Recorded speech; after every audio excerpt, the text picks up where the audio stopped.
As promised, I'm back to unveil my personal collection. Welcome back, this is Eric from Cash and Cultura. Last video, I talked about selling 90% of my personal collection. A lot of people ask what cards I decided to keep. In this video, I'm going to talk about what cards I actually kept and why I decided to keep those cards. Stay tuned. Here is how I decided. My number one metric in deciding which cards to keep was solely based on joy and happiness. Meaning cards that actually brought me joy and made me happy whenever I saw them. I know it sounds a little bit corny, but it's true. You'll be surprised how many cards you actually don't care for once you start going through them. Second metric was which team or player I actually wanted to personally collect because I enjoyed watching that player or that team. And the last metric was value. The least important for my personal collection because the weight of the very first metric, which is the joy and happiness, really took about 95% of what drove me to keep these cards. So without further ado, let's go over the very first player. So the very first player is none other than Mr. 915, Aaron Jones. So I actually had 0 Aaron Jones cards. The dude's from El Paso.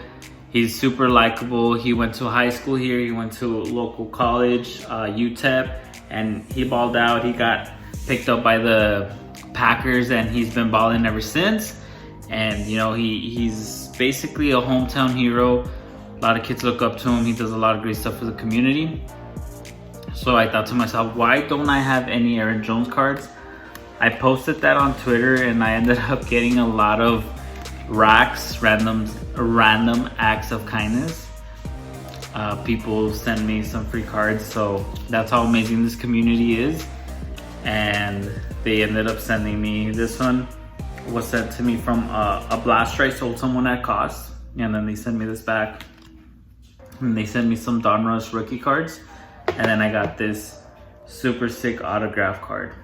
So again, I didn't choose to keep these because of value, right? Like these are $2 cards, but the monetary value is not what's important to me.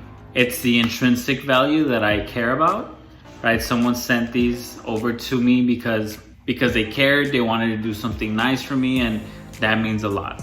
The next one is a team PC, and my team PC is the Dallas Cowboys, and this PC is only 3 cards. So I will start with Troy Aikman rookie card. So this is a Pro Set card from 1989, and this is his rookie card. Again, monetary value is not crazy. This is actually a $2 card, $2 to $3, but whenever you grade it, it hits a 10. It ends up going pretty high, up to $100. So first one. Second one is gonna be one of his best friends, Mike Orvin. So also from the same set, 1989, his rookie card. And again, $5 card, $2 card, but when you graded it PSA 10, it ends up hitting about $100. Last one is the last Musketeer, the last part of that trio, which is Emmitt Smith. This is actually an autograph card, and this is a 1990 Pro Set rookie card.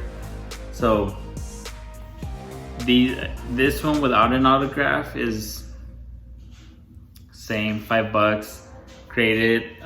This one, an autograph graded, hits about 150, probably maybe even up to $200 in a PSA 10. There's not a lot of completed sales to compare it to, but look at that. Look at how sick that looks. This one touch is so sick. Emmett Smith. It's super custom. Look at that. So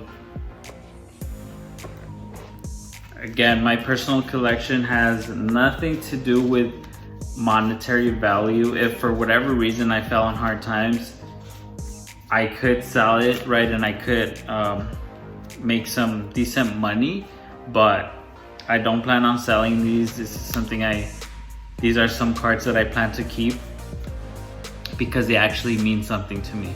So I really enjoyed going through the process of simplifying my personal collection.